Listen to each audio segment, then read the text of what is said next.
नमस्कार, आप देख रहे हैं एपीएन न्यूज। मैं हूं आपके साथ शालिनी श्रीवास्तव। रुक करते हैं स्टेट बुलेटिन की ओर।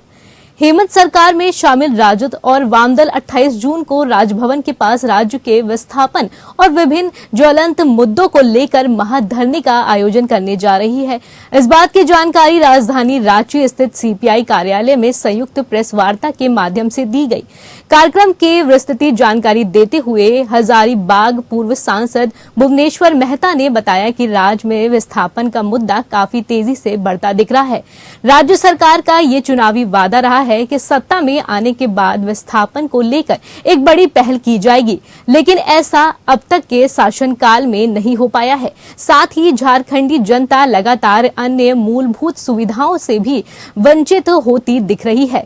इन्हीं सब विषयों पर सरकार को ध्यान आकृष्ट करने के लिए इस महाधरने का आयोजन किया जा रहा है। वहीं संयुक्त प्रेस वार्ता में राजद नेता राजेश यादव ने कहा कि राज्य गठन के बाद अब तक विस्थापन का मुद्दा लगातार बढ़ता दिख रहा है और हम सब घटक दल के साथ साथ विस्थापन को लेकर जो भी पार्टी आंदोलित कर रही है, सभी सम्मिलित रूप से इस महीने धरने में शामिल होंगे।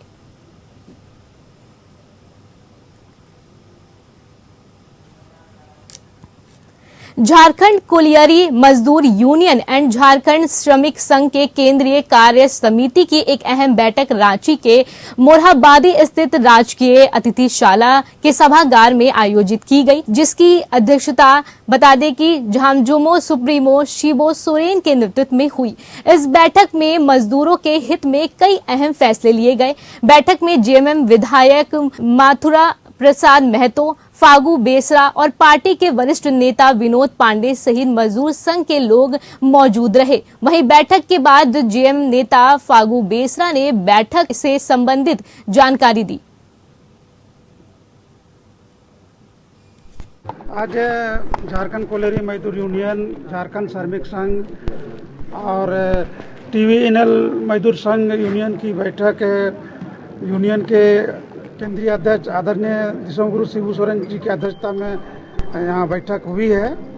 और पूरे झारखंड में झारखंड कुलियरी मजदूर यूनियन, झारखंड श्रमिक संघ संगठन को कैसे मजबूत करना है और मजदूरों की जो समस्याएं हैं उनका समाधान कैसे करना है, तमाम विषय पर चर्चाएं हुई है।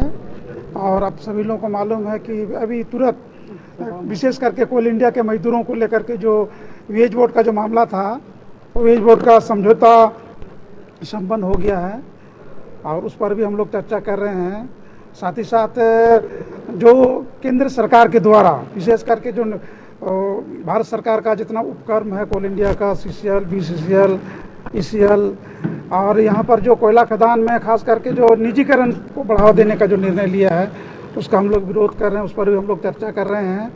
और आने वाले दिन में खास करके जो इस देश में जो सभी श्रमिक से संबंधित अधिकार से संबंधित जो कानून यहाँ बना हुआ था, उसको निरस्त करके 4 श्रमिक कोड जो पूरे देश में लागू करने का भारत सरकार ने जो निर्णय लिया है, हम लोग झारखंड कुलियरी मजदूर यूनियन हम लोग उसका विरोध करते हैं। और उसको इम्प्लीमेंट को लेकर के अभी चूँकि पूरी वो श्रम कोड अभी लागू नहीं हुआ है, वो किस रूप में लागू हुआ उस पर भी हम लोग आज के महत्वपूर्ण बैठक में हम लोग चर्चा कर रहे हैं। रांची में जमीन घोटाले से जुड़े मामले पर कार्रवाई करते हुए प्रवर्तन निदेशालय ने कारोबारी अमित अग्रवाल और दिलीप घोष को गिरफ्तार किया है। गिरफ्तारी के बाद सबसे पहले उनका मेडिकल टेस्ट कराया गया। इसके बाद सुरक्षा के बीच ईडी की विशेष अदालत में पेश किया गया। प्रवर्तन निदेशालय चाहती है कि जमीन घोटाले मामले में गिरफ्तार आरोपियों से सघन पूछताछ की जा सके ताकि मामले की तह तक जाया जा सके।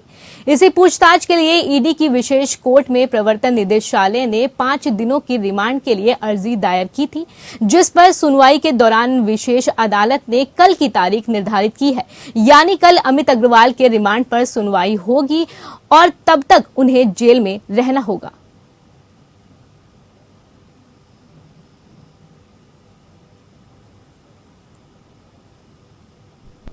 केस किया उस पर उनके ऊपर और उनको अरेस्ट किया, अरेस्ट करके आज प्रोड्यूस किया। प्रोड्यूस करने के साथ साथ 5 दिन का जुडिशियल रिमांड के लिए एक एप्लीकेशन ईडी के द्वारा दाखिल किया गया। उस पर हियरिंग के लिए कल रखा गया। अभी कोर्ट ने रिमांड नहीं किया, जुडिशियल रिमांड नहीं किया है, जुडिशियल कस्टडी में भेजा गया उनको 14 दिन के लिए। सर क्या कुछ ग्राउंड दिया गया? अभी नहीं बता पाते, कल देख करके बताएंगे कल क्या हियरिंग होता है। केस में सर यहाँ पे आरसी ईडी SIR 1 है। शिक्षा के क्षेत्र में झारखंड राज्य ने बड़ी पहल करते हुए 80 उत्कृष्ट विद्यालयों का चयन किया है, जहां पर अब CBSE पैटर्न के माध्यम से पढ़ाई होगी। उसके लिए वैकल्पिक व्यवस्था नहीं की गई है। इस पूरे मामले पर बीजेपी से बोकारो विधायक विरांची नारायण ने शिक्षा विभाग के सचिव से मुलाकात की और उत्कृष्ट विद्यालयों में बच्चों के चयन को लेकर बात कही। वहीं दूसरी तरफ विपक्षी पार्टियों ने निशाना साधते हुए बीजेपी पर हमला बोला। उनका कहना है बीजेपी सरकार बच्चों को अच्छी शिक्षा हासिल नहीं करने देना चाहती है।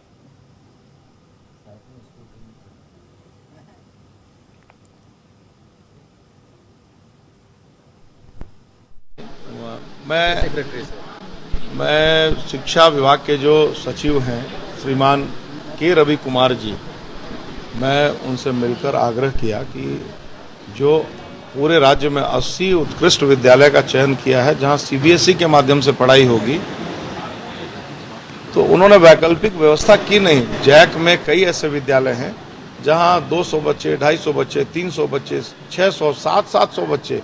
मेरे यहाँ हमारे विधानसभा क्षेत्र में 4 एक स्थान है जहां रामरुद्रा हाई स्कूल है, वहां लगभग 750 बच्चे 9th क्लास में हर साल एडमिशन लेते हैं। अब आप तो सिर्फ 80 बच्चों का चयन करेंगे तो बाद बाकी जो लगभग 750 बच्चे हैं वो कहाँ जाएं? ये वैकल्पिक व्यवस्था राज्य सरकार ने कुछ किया नहीं, तो राज्य सरकार को इस पर चिंता करनी चाहिए थी। के रवि कुमार साहब ने कहा है कि मैं मामले को गंभीरता से देखूंगा और मैं उम्मीद करता हूं कि शीघ्र इस मामले का निपटारा होगा, ताकि जो बच्चे हैं, जो ब्रिलियंट बच्चे हैं, आपने तो उनका चयन कर लिया, लेकिन जो थोड़े से औसत बच्चे हैं वो कहाँ जाएंगे? उन्हें पढ़ने का अधिकार है कि नहीं? ये सवाल राज्य सरकार से करता। फुलवारी शरीफ में बड़ा हादसा होते होते बचा है। खबर सामने आ रही है कि बिजली ऑफिस में रखे ट्रांसफार्मर में अचानक आग लग गई। आग लगने की खबर सुनते ही लोगों के बीच अफरा तफरी का माहौल बन गया और देखते ही देखते आग ने विकराल रूप धारण कर लिया। मौके पर फुलवारी शरीफ थाना की पुलिस ने पहुंचकर फायर ब्रिगेड को कॉल कर बुलाया। घटना की जानकारी पर पहुंची दमकल ने तुरंत आग पर काबू पा लिया। मिली जानकारी के मुताबिक किसी की भी जान माल को कोई भी हानि नहीं हुई है। वहीं आग लगने का कारण पटना में पड़ रही भीषण गर्मी बताया जा रहा है।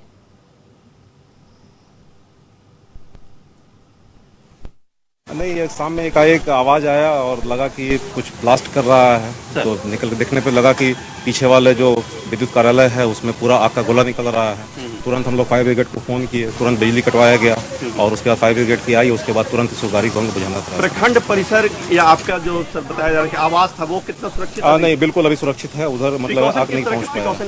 प्रिकॉशन हम लोगों ने लिया कि तुरंत गैस सिलेंडर वगैरह जो कुछ भी था उन लोगों को हम लोगों ने बाहर निकलवा दिया। अपने कैंपस पे जितने लोग रहते हैं सबको अलर्ट कर दिया गया और जो कुछ भी पानी वगैरह जो है बालू वगैरह है उसको डालना शुरू किया गया। कोई किसी तरह का कोई अभी तक तो कुछ भी जानकारी नहीं मिल पाई है। हम लोग लगातार मॉनिटरिंग कर रहे हैं इस चीज को और अच्छे तरीके से। शॉर्ट सर्किट वहाँ पर लगा है 11,000 लाइन में, वही चिंगारी गिरा है, आग लगी है। अच्छा, कहाँ पे आग लगी है ये? वो कॉर्नर पर भर। नहीं, ये स्थल को क्या बोलते हैं? कौन सा जगह ये? TRW फुलवारी से। ठीक है, क्या कैजुअलिटी क्या हुआ, कितना का नुकसान है? अभी बिना आकलन का कुछ नहीं बोल पाएंगे। लेकिन विभाग का नुकसान तो कुछ विभाग का नुकसान वहाँ पर पड़ा हुआ है ट्रांसफार्मर, जब तक उसका गिनती नहीं होगा तो नुकसान क्या बताएंगे? अच्छा, देखने में जो प्राइमरी वो कल ही बता पाएंगे, बिना आकलन का कुछ नहीं बोल पाएंगे। अच्छा, क्या मतलब कैसे कारण क्या है आग लगने का, कुछ कारण बताएंगे? शॉर्ट वहाँ पर लगा होगा, कहीं पर बर्ड फॉल्ट होगा, चाहे कुछ भी होगा, फॉल्ट की वजह से चिंगारी। समय की घटना है। कटिहार जिले के कुर्सेला प्रखंड अंतर्गत पूर्वी मुरादपुर पंचायत के मजदिया गांव में कटिहार डीएम रवि प्रकाश पहुंचे, जहां उन्होंने अमृत सरोवर का जायजा लिया। वहीं खर्रा पोखर का भी निरीक्षण किया। निरीक्षण के दौरान उन्होंने कुर्सेला मनरेगा पीओ से अमृत सरोवर के बंदोबस्ती के संबंध में जानकारी ली। निरीक्षण के दौरान जिलाधिकारी ने मनरेगा पीओ को अमृत सरोवर का आउटलेट बनाने का निर्देश भी दिया। वहीं इस दौरान जिलाधिकारी ने वहां मौजूद गोताखोरों व तैरकों से बाढ़ संबंधी तैयारियों को लेकर विभिन्न बिंदुओं पर पूछताछ की। वहीं उन्होंने ग्रामीणों से भी संभावित बाढ़ के बारे में बातचीत की तथा बाढ़ से ग्रसित होने वाले इलाके की जानकारी ली। जिलाधिकारी ने बाढ़ के दौरान सामुदायिक किचन व मिलने वाली राहत की भी जानकारी ली। इस दौरान पूर्वी गोपधारी दियारा में एक उप स्वास्थ्य केंद्र तथा बिजली की व्यवस्था करवाने की मांग की। पूर्वी मुरादपुर में निरीक्षण के पश्चात जिलाधिकारी कुर्सेला प्रखंड कार्यालय पहुंचे। प्रखंड कार्यालय पहुंचकर प्रखंड तथा अंचल का निरीक्षण किया। कुर्सेला में प्रखंड तथा अंचल कार्यालय का अपना भवन तथा भूमि नहीं है। अंचल तथा प्रखंड कार्यालय को कोसी प्रोजेक्ट के भूमि पर संचालित किया जा रहा है, जिससे कार्य करने में कर्मियों को काफी कठिनाई होती है। पिछले वर्ष तत्कालीन प्रखंड विकास पदाधिकारी ने जिलाधिकारी को 2 स्थानों पर जमीन चिन्हित कर अधिग्रहण का प्रस्ताव भेजा था। जिलाधिकारी ने बल्थी तथा देवीपुर जाकर स्थल का भी निरीक्षण किया।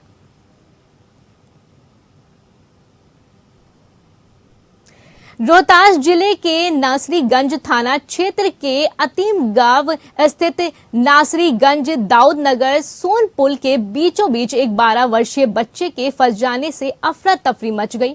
बच्चा खिरियावा पंचायत के खिरियावा गांव का निवासी बताया जा रहा है। मिली जानकारी के अनुसार बच्चे के पिता ने बताया कि उनका पुत्र मानसिक रूप से परेशान था। वो 2 दिनों से लापता था, जिसकी खोजबीन की जा रही थी। आज सूचना पाकर पूरी प्रशासन की टीम समेत भारी संख्या में पुलिस बल पहुंची। वहीं देर शाम एसडीएम उपेंद्र पाल भी घटना स्थल पर पहुंचे और अधिकारियों को शीघ्र बचाव कार्य करने का निर्देश दिया। 3 दिन से लड़का निकलल बड़ा अति पता लागल है तो सब कोई आयल तो हमने के जुटने जा वीडियो से सब कोई आयल बने। ये आप ही पंचायत के बच्चा है? हाँ। क्या स्थिति है अभी और कब से आप आए हुए हैं? हमारा आइला हो गया 2 घंटा।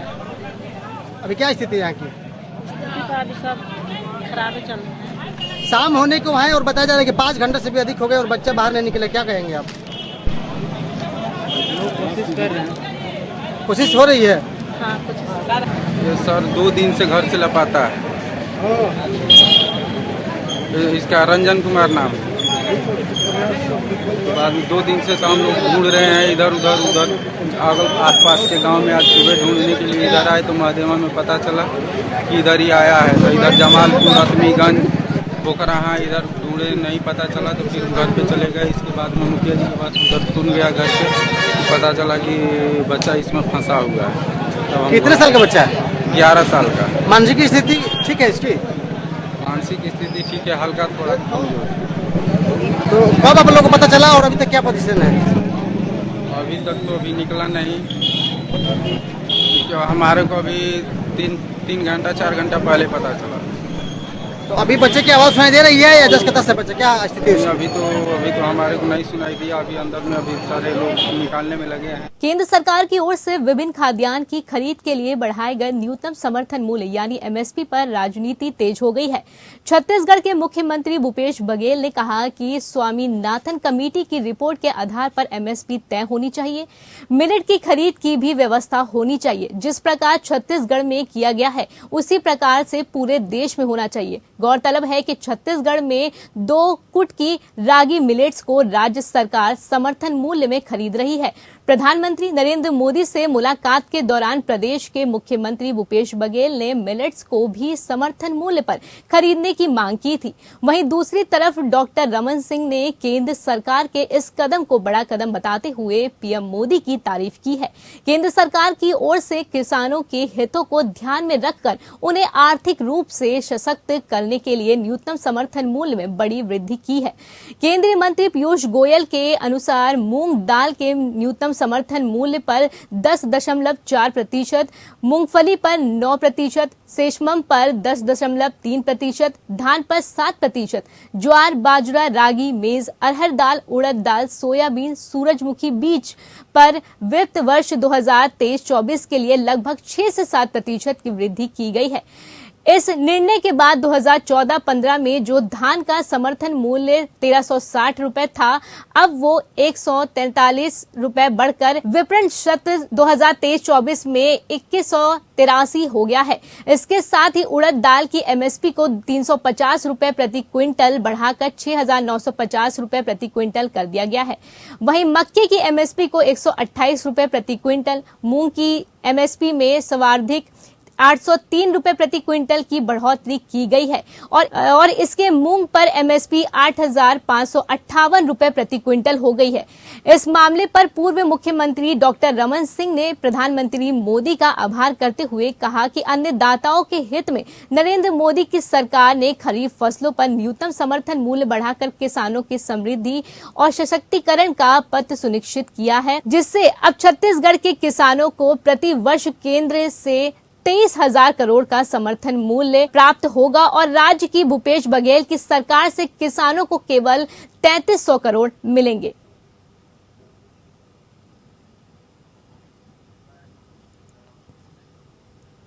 छत्तीसगढ़ कांग्रेस ने मोदी सरकार के द्वारा धान और रबी फसल के समर्थन मूल्य में की गई मामूली वृद्धि को किसानों के साथ धोखा और छल करार दिया है। रायपुर में प्रदेश कांग्रेस प्रवक्ता धनंजय सिंह ने कहा कि धान के समर्थन मूल्य में मात्र 7% की वृद्धि कर आमदनी दुगनी होने का इंतजार कर रहे किसानों के ऊपर प्रहार किया गया है। किसानों को आर्थिक तंगहाली की ओर ढकेला जा रहा है, जहां एक ओर महंगाई आसमान छू रही है। डीजल पेट्रोल के दाम में 820% की बढ़ोतरी हुई है, जिसके चलते कृषि लागत मूल्य 2014 के पहले के मुकाबले आज दुगना हो गया है। वहीं मोदी सरकार 9 साल में धान के समर्थन मूल्य में बढ़ी हुई लागत मूल्य के 1/4 भी बढ़ोतरी नहीं कर पाई है।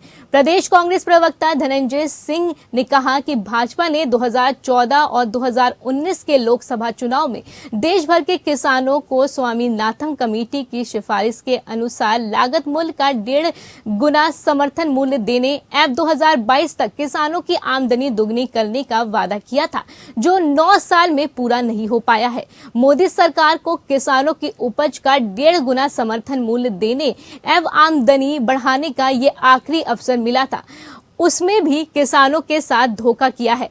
अब 2024 में किसान केंद्र से मोदी सरकार की विदाई करेंगे और कांग्रेस की सरकार बनेगी, फिर किसानों के सच्चे अच्छे दिन आएंगे। वहीं महंगाई कम होगी और उनकी उपज की सही कीमत मिलेगी और किसान खुशहाल होगा। मोदी सरकार ने धान, मूंगफली, मूंग, चना सहित अन्य फसलों के समर्थन मूल्य में आंशिक वृद्धि करके प्रदेश और देश के किसानों के साथ धोखा किया है। 2022 तक किसानों की आमदनी दुगनी करने का सपना दिखाने वाली मोदी सरकार अपने आदतन अनुसार एक बार और किसानों को धोखा दी है। पेट्रोल डीजल के दाम में जहां 800% की वृद्धि हुई है, रासायनिक खादों के दाम आसमान छू रहे हैं, कृषि यंत्रों पर मनमाना जीएसटी लिया जा रहा है। भारतीय जनता पार्टी में एक सप्ताह में तीसरी बार प्रवेश उत्सव ने छत्तीसगढ़ की राजनीति में धूम मचा दी है। आज जांजगीर लोकसभा क्षेत्र प्रवास में प्रदेश भाजपा के सह प्रभारी नितिन नवीन ने बड़ी संख्या में भाजपा के नए सदस्यों को पार्टी में शामिल किया। स्थानीय विधायक सौरभ सिंह के नेतृत्व में अकलतारा विधानसभा क्षेत्र अनुसूचित जाति वर्ग के 113 कार्यकर्ताओं ने भाजपा के नीति और प्रधानमंत्री नरेंद्र मोदी के कार्यों से प्रभावित होकर भाजपा की सदस्यता ली। इस अवसर पर भाजपा प्रदेश सह प्रभारी नितिन नवीन ने नव प्रवेशी कार्यकर्ताओं का स्वागत करते हुए कहा कि पूरे छत्तीसगढ़ में भाजपा के प्रति जनता और सामाजिक राजनीतिक कार्यकर्ता भाजपा में शामिल हो रहे हैं। ये संकेत है कि भ्रष्ट कांग्रेस सरकार विदा हो रही है, विकास करने वाली भाजपा सत्ता में आ रही है। उन्होंने कहा कि भाजपा प्रवेश का ये सिलसिला और तेज होगा। अब भाजपा को सत्ता में आने से कोई नहीं रोक सकता। छत्तीसगढ़ में विधानसभा चुनाव नजदीक हैं। ऐसे में रायपुर ग्रामीण विधानसभा में लगातार भूमि पूजन का कार्यक्रम चल रहा है। विकास कार्यों की सौगात क्षेत्र की जनता को विधायक द्वारा दिया जा रहा है।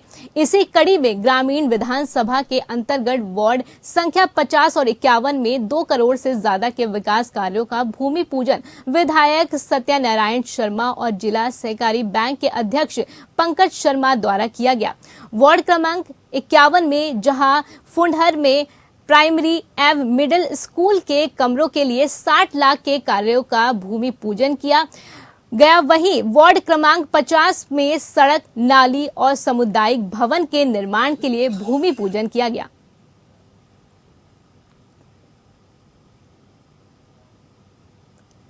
महासमुंद के सरायपाली महलपारा निवासी एक नाबालिग युवक की संदिग्ध हालत में छर्रालेवा गांव के बांध में लाश मिली। युवक का शव मिलने की खबर आग की तरह पूरे इलाके में फैल गई, जिसके बाद आसपास के इलाके में सनसनी फैल गई। वहीं परिजन हत्या की आशंका व्यक्त कर रहे हैं। फिलहाल पुलिस प्रशासन ने शव को बरामद कर पोस्टमार्टम के लिए भेज दिया है। आगे की जांच में सरायपाली पुलिस जुट गई है।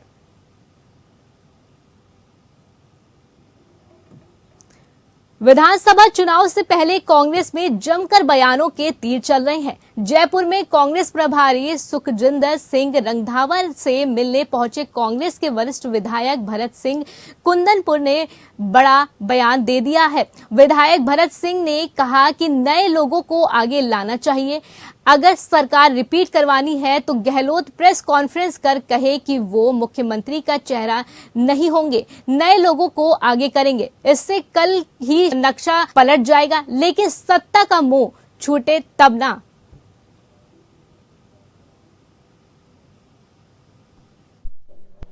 और ये मुंह जो है, ये शराब के नशे से ज्यादा नशा होता है इसका।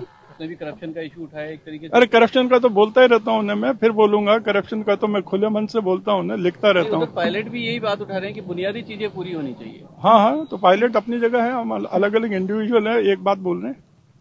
बात वही जो कह रहे हैं, मैं अपनी बात कह रहा हूँ, पायलट साहब अपनी बात कह रहे हैं। वो अपने अनुभव से बोल रहे हैं, मैं मेरे अनुभव से बोल रहा हूँ। मैं न तो किसी के खिलाफ हूँ न किसी के पक्ष में। मुझे जो सही लग रहा है उसको बोल रहा हूँ, और बोल नहीं रहा, दृढ़ता के साथ बोल रहा हूँ और उसके लिए लड़ूंगा।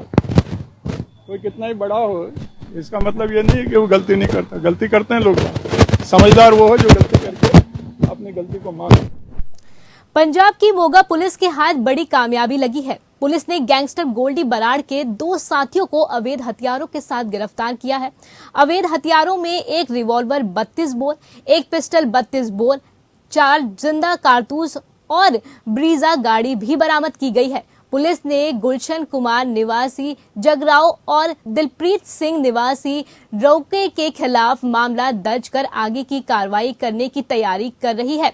जानकारी के मुताबिक गुलशन कुमार के खिलाफ 13 मामले पहले से ही दर्ज हैं और दिलप्रीत के खिलाफ 6 मामले दर्ज हैं।